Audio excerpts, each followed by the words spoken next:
നമ്മൾ ഇന്ന് പ്രധാനമായിട്ട് ചിന്തിച്ചത് നമ്മുടെ വാക്കുകളെ, നാവിനെ നിയന്ത്രിക്കുന്നതിനെ കുറിച്ചാണ്. പ്രഭാഷകന്റെ പുസ്തകം 28-ാം അധ്യായം 13-ാം വാക്യം എന്നൂടെ പറയാം. പരദൂഷകനും ഏഷണിക്കാരനും ശപിക്കപ്പെട്ടവർ, സമാധാനത്തിൽ കഴിഞ്ഞ അനേകരെ അവർ നശിപ്പിച്ചിട്ടുണ്ട്. വീണ്ടും അപവാദം പ്രഭാഷകന്റെ പുസ്തകം 28-ാം അധ്യായം 16-ാം വാക്യം. അപവാദത്തിന് ചെവി കൊടുക്കുന്നവൻ സ്വസ്ഥത അനുഭവിക്കുകയോ സമാധാനത്തിൽ കഴിയുകയോ ചെയ്യുകയില്ല. നിങ്ങൾ അയലോകത്തു നിന്ന് കേൾക്കുന്ന ഒരു കാര്യം, ഒരു മനുഷ്യനെ കുറിച്ച് കേൾക്കുന്ന ഒരു കാര്യം, ആ കാര്യം കേട്ടിട്ട് വന്നിട്ട് നിങ്ങൾക്ക് സ്വസ്ഥമായിട്ടിരിക്കാൻ പറ്റുമോ? അല്ലെ, പറ്റുമോ? സത്യത്തിൽ ഇതെങ്ങനെ പറയുന്നത്? എങ്ങനെയാണ് ഒരാൾ പറയുന്നത്? എങ്ങനെ ഇടി ഇന്ന പോലെയൊക്കെ അടുത്ത ആളെ കുറിച്ച് കേട്ടിട്ടുണ്ടല്ലോ, അത് ശരി ആണോ? ചെറിയ ക്ലൂ അതിലുള്ളൂ. ഇതങ്ങ് കേട്ട് കഴിഞ്ഞ് കഴിഞ്ഞാൽ പിന്നെ വീട്ടിൽ വന്നിരുന്നാൽ ഇരിക്കുമോ? ഭയങ്കര അസ്വസ്ഥപ്പെടുമോ? ഇതേക്കുറിച്ച് ഒന്ന് ഇത് ക്ലിയർ ആയിട്ടൊന്ന് അറിയണം. രണ്ട്, ഇത് കേട്ട കാര്യം ഒന്ന് മറ്റേ ആളോട് പറയണം. അപ്പോൾ മറ്റേ ആൾ പറയും, ഇന്ന പോലെ മറ്റേ ആള് ആരോടും പറയരുതെന്ന് പറഞ്ഞേക്കുന്നത്. ഇന്ന പോലെ മറ്റേ ആള് പറഞ്ഞിട്ടുണ്ടല്ലോ, എടി അവളങ്ങനെ പറഞ്ഞല്ലോ, അത് ശരിയായിരിക്കുമോ? അടുത്ത ആൾക്കോട് അവർക്ക് ചിന്തിക്കാൻ വേണ്ടി നമ്മളൊരു പോസിബിലിറ്റി ഇട്ട് കൊടുക്കുക. അങ്ങനെ ആ നാട് മുഴുവൻ, അല്ലേ, ഇവിടെ ഒരു സാധനം കിട്ടിക്കഴിഞ്ഞാൽ നാട് മുഴുവൻ ഏറെക്കുറെ എത്തിക്കാനായിട്ട് നിമിഷങ്ങൾ മതി. അപ്പം നാട് മുഴുവൻ അങ്ങനെയാവും. അപ്പോൾ ഞാനിത് പറഞ്ഞു വന്നത് ഇങ്ങനെ തമാശയായിട്ട് പറഞ്ഞെങ്കിലും ഒരു അസ്വസ്ഥത നമ്മുടെ മനസ്സിലുണ്ട്, അല്ലേ? അത് വേറെ ഒന്നുകൊണ്ടല്ല, ഞാനും നീയും സൃഷ്ടിക്കപ്പെട്ടത് ദൈവത്തിന്റെ സാദൃശ്യത്തിലാണ്. അപ്പൊ ഞാനും ദൈവമാണ്, അല്ലെങ്കിൽ ദൈവത്തിന്റെ സൃഷ്ടിയാണ്, അവനും ദൈവത്തിന്റെ സൃഷ്ടിയാണ്. അതുകൊണ്ട് ഈ ദൈവത്തിന്റെ സൃഷ്ടിയിലിരിക്കുന്ന ഒരു വ്യക്തിയെ കുറിച്ച് പറഞ്ഞു കഴിയുമ്പോൾ അതേ സൃഷ്ടിയായ നിനക്ക് ഒരു ചലനം ഉണ്ടാകും. കാരണം അവനെ നീ ഒരുപോലെയാണ്, അല്ലേ? അപ്പൊ അതുകൊണ്ട് അങ്ങനെയുള്ള ഒരു ചിന്തയുള്ളത് കൊണ്ടാണ് ഈ ഒരു അസ്വസ്ഥത നമ്മുടെ മനസ്സിൽ. ഞാനും അവനെ പോലെയാണല്ലോ, എന്നെക്കുറിച്ച് അവൻ പറയൂലോ എന്നുള്ളതാണ് സത്യത്തിൽ നിന്നെ അസ്വസ്ഥപ്പെടുത്തുന്നതിന്റെ കാര്യം. അതാ, ഞാനും അവനും ഒരുപോലെയാണ്, എൻ്റെ സ്ഥാനത്ത് അവനായിരുന്നു എന്നുള്ള ചിന്തയാണ് നിന്നെ അസ്വസ്ഥപ്പെടുത്തുന്നത്. ആ അസ്വസ്ഥതപ്പെടുത്തൽ യഥാർത്ഥത്തിൽ ചെയ്യേണ്ടത്, ഞാൻ അവന്റെ സ്ഥാനത്തായിരുന്നെങ്കിൽ ഇന്നപോലെ ചെയ്യൂലോ ദൈവമേ എന്ന് ഓർക്കാനും ദൈവത്തോട് പ്രാർത്ഥിക്കാനും വേണ്ടിയാണ് ദൈവം ഈ അസ്വസ്ഥത നിന്റെ മനസ്സിൽ തരുന്നത്. പക്ഷെ ഞാൻ പലപ്പോഴും ഈ അസ്വസ്ഥത മറ്റേ ആളുടെ കയ്യിലോട്ട് കൊടുക്കും. അവരും എല്ലാവരും കൂടി ഇത് അസ്വസ്ഥപ്പെടും. ഈ ഒരു പ്രാർത്ഥന നടക്കുകയില്ല, ഒരു സൗഖ്യവും അവിടെ നടക്കപ്പെടുന്നില്ല. അപ്പൊ അതുകൊണ്ട് ഒരു മനുഷ്യനെ കുറിച്ച് അപവാദം കേൾക്കുമ്പോൾ ആ അപവാദങ്ങളെ പറഞ്ഞു വരുത്താനല്ല നമ്മൾ പരിശ്രമിക്കേണ്ടത്. മറിച്ച് ഈ അപവാദങ്ങൾ എൻ്റെ ജീവിതത്തിൽ സംഭവിച്ചിരുന്നെങ്കിൽ, ഞാൻ അവന്റെ സ്ഥാനത്തായിരുന്നെങ്കിൽ ഞാൻ അവനെ എങ്ങനെ കാണും എന്ന് ഓർക്കുമ്പോൾ അവന് വേണ്ടി പ്രാർത്ഥിക്കാനും അവന് വേണ്ടി അവന്റെ സ്ഥാനത്ത് നിന്ന് ചിന്തിക്കാനായിട്ടും എനിക്ക് സാധിക്കും. അതുകൊണ്ടാണ് യാക്കോബ് പറയുന്നത്, അപ്പോഴങ്ങനെ ചിന്തിക്കുന്ന ഒരു മനുഷ്യന്റെ ഹൃദയത്തിൽ നിന്ന്, അല്ലെങ്കിൽ ഉറവയിൽ നിന്ന് മധുരിക്കുന്ന വെള്ളം മാത്രമേ വരികയുള്ളൂ. അതുകൊണ്ട് പ്രിയപ്പെട്ടവരെ, ആ ഒരു ചിന്ത നമ്മുടെ മനസ്സിലേക്ക് പ്രത്യേകമായിട്ട് നമുക്ക് കൊണ്ടുവരാം. നമ്മുടെ നാവുകളെ നമുക്ക് നിർമ്മലമാക്കാം. വിശുദ്ധിയോടെ ദൈവത്തെ സ്വീകരിക്കുന്ന നാവുകളാണ് വിശുദ്ധമായിട്ടുള്ളത് പറയണം, വിശുദ്ധമായിട്ടുള്ളത് കേൾക്കണം, വിശുദ്ധമായിട്ടുള്ളത് ചെയ്യാനായിട്ട് പ്രഭാഷകൻ നമ്മോട് ആവശ്യപ്പെടുകയാണ്. ഈ ഒരു ആഹ്വാനം നമുക്ക് ഏറ്റെടുക്കാം. പ്രിയപ്പെട്ടവരെ, കരുണയുടെ വാതിലിന്റെ അവസാന മാസത്തിലേക്ക് നമ്മൾ ഏതാണ്ടൊക്കെ പ്രവേശിക്കാൻ പോവുകയാണ്. നമ്മൾ പണ്ട് കഴിഞ്ഞ ദിവസം ഇവിടുത്തെ കരുണയുടെ വാതിൽ കയറാനായിട്ട് പോയായിരുന്നു. എന്നാലും കരുണയുടെ വാതിലിനെ കുറിച്ച് ഇനിയും എല്ലാവരും കരുണയുടെ വാതിൽ കയറിയോ? ഇരിക്കുന്ന കാര്യങ്ങളൊന്ന് പൊക്കണം. കരുണയുടെ വാതിൽ കയറി പ്രാർത്ഥിക്കാത്തവരാരായിട്ടെങ്കിലും ഉണ്ടോ? ഏതെങ്കിലും കരുണയുടെ വാതിലൂടെ കയറിയോ?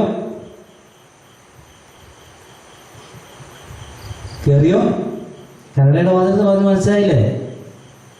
ഈ കരുണയുടെ വർഷത്തില് പരിശുദ്ധ പിതാവ് ഈ രൂപതയിലെ പല പള്ളികളെയും കരുണയുടെ വാതിൽ തുറന്നിട്ടുണ്ടായിരുന്നു. ആ വാതിലൂടെ കയറി കഴിഞ്ഞാൽ നമുക്ക് 2 വിമോചനം ലഭിക്കുമായിരുന്നു.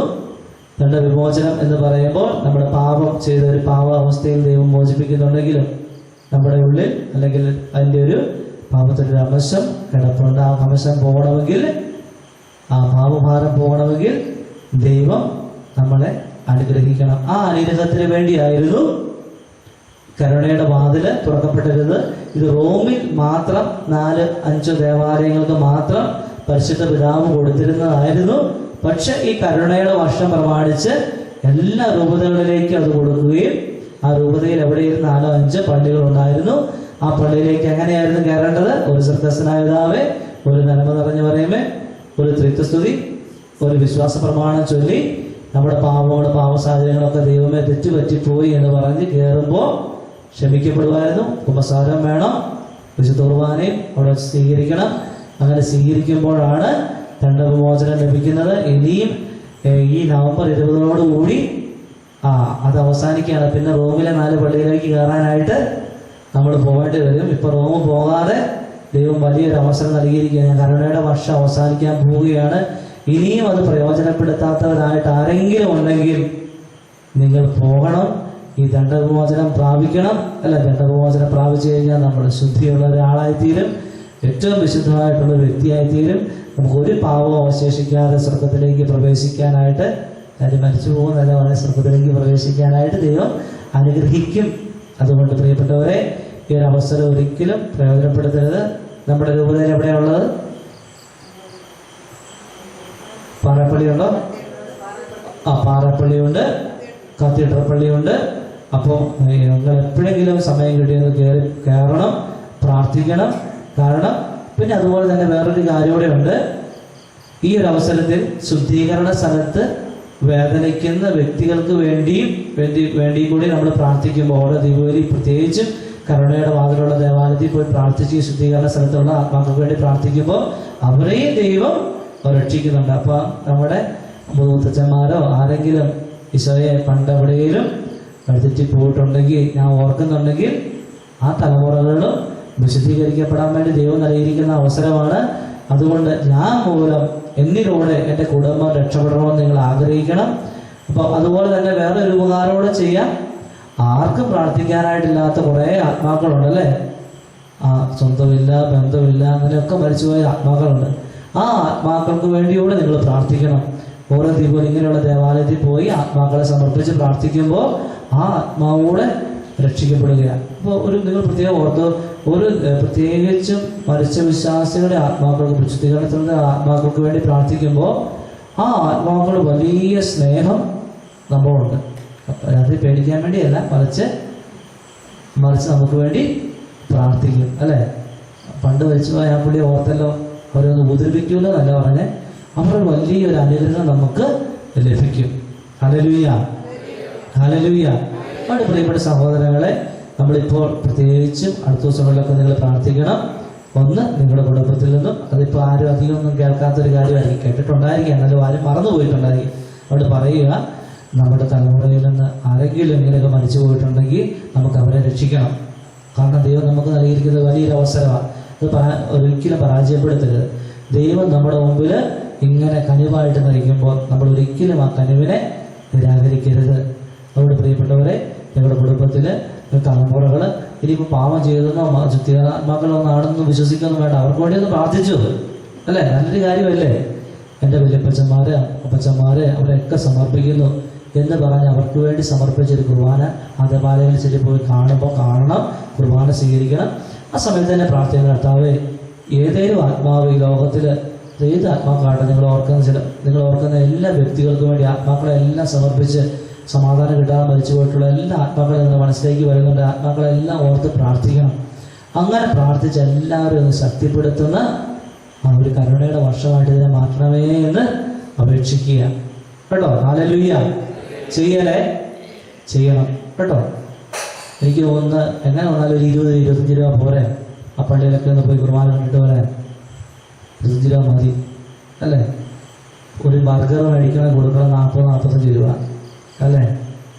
കൊടുക്കണം. ഒരു പപ്സ് കഴിക്കാൻ കൊടുക്കണം, എത്ര കൊടുക്കണം അല്ലേ? അതുകൊണ്ട് ഒരു ബർഗർ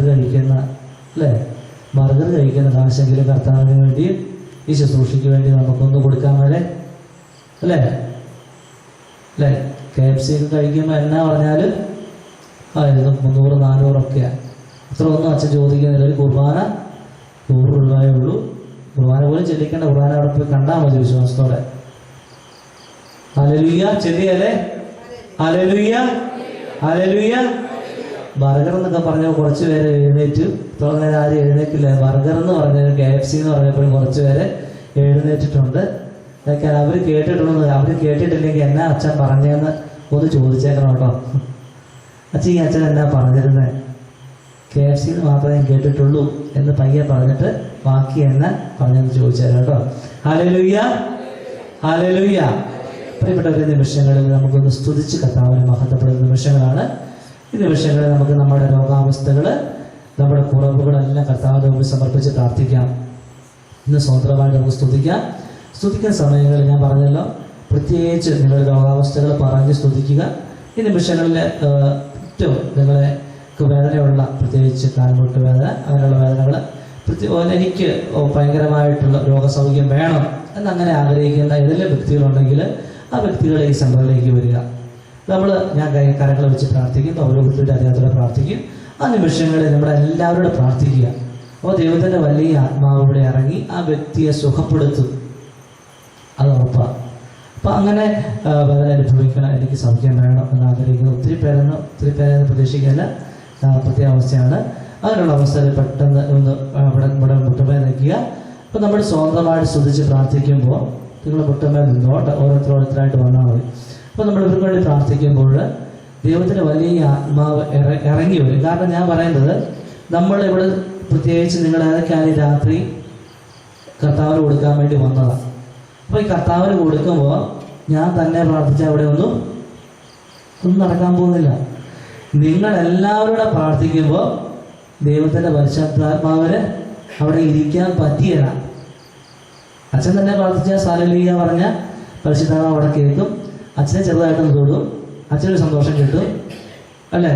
ഞാൻ പലപ്പോഴും ശ്രദ്ധിക്കുമ്പോൾ ഞാനിങ്ങനെ ദൈവത്തെ കാണാറുണ്ട്, പരിശുദ്ധാത്മാവിനെ കാണാറുണ്ട്, കർണയുടെ ഈശോയെ കാണാറുണ്ട്, മാതാവിനെയൊക്കെ ഞാൻ കാണാറുണ്ട്. പക്ഷെ എൻ്റെ ആഗ്രഹം നിങ്ങളോട് ഇതെല്ലാം കാണണം, നിങ്ങളും ഇതെല്ലാം കൂടെ അനുഭവിക്കണം. അപ്പം അതുകൊണ്ട് ഞാൻ മാത്രം കണ്ടാൽ പോരാ. അപ്പം നിങ്ങളെല്ലാവരും ദൈവത്തിൻ്റെ ആത്മാവിനെ കാണണം, സ്തുതിക്കണം, മഹത്വപ്പെടുത്തണം. അങ്ങനെ സ്തുതിക്കുമ്പോഴാണ് ഈ ഹല്ലേലൂയ ഹല്ലേലൂയ എന്നൊക്കെ പറയാനായിട്ട് നമുക്കും സാധിക്കുകയുള്ളൂ. അല്ലേ? ഹല്ലേലൂയ ഹല്ലേലൂയ ഹല്ലേലൂയ. അച്ഛൻ കൈ താത്തിയോ എന്നാ പിന്നെ നമ്മൾ നോക്കുന്നത്, അല്ലേ? 5 പ്രാവശ്യം ഹല്ലേലൂയ പറയും. പിന്നെ നമ്മുടെ ഇവിടെ നോക്കുന്നത് അച്ഛൻ കൈ താത്തുന്നുണ്ടോ, ആ സ്തുതിപ്പിന്റെ ആ പവർ, ആ പഞ്ചങ്ങ് കുറയുന്നുണ്ടോ എന്ന് നോക്കും, അല്ലേ? സ്തുതിപ്പിന്റെ പഞ്ചങ്ങ് കുറയുവാണെങ്കിൽ നമ്മൾ എന്ത് ചെയ്യും?